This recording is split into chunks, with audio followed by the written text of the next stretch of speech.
સાથે અમિતજી જોડાયેલા છે, સમય થઈ રહ્યો છે એમની સાથે, એમની પાસેથી એમના પસંદગીના સ્ટોક જાણવાનો. તો ખાસ અમિતજી, આજના દિવસે સ્ટોક સ્પેસિફિક તમારી પસંદગી ક્યાં રહેશે? ગઈકાલના સેશનમાં જે હિસાબથી આપણે જોયું તો ક્લોઝિંગ બેઝિસમાં એક અદાનીમાં એક સારું બાઇંગ આવતા પણ જોવા મળતું કમ્પ્લીટ અદાની પેકમાં. એમાંથી આપણે જોશું તો Adani power, Adani energy solution બેવ કાઉન્ટરમાં એક સારું બાઇંગ ડેવલપ થતા પણ જોવા મળ્યું છે. તો આજના દિવસમાં આપણું જે રિકમેન્ડેશન રહેશે એ છે અદાની પાવર. અમે અમારા ક્લાયન્ટને બી આ કાઉન્ટર રિકમેન્ડ કરેલો છે.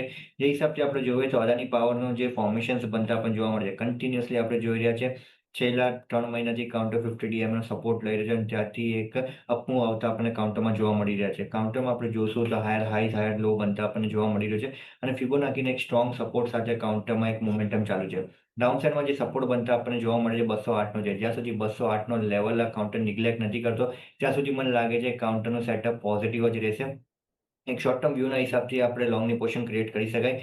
224 નો સ્ટોપ લોસ લગાડવાની સલાહ રહેશે. અપસાઇડમાં 250 થી 245 ના ટાર્ગેટ્સ રહેશે. અદાણી પાવર શોર્ટ ટર્મ માટે પોઝિશન બનાવવાની શક્યતા અહીંયાથી બનતી દેખાઈ રહી છે.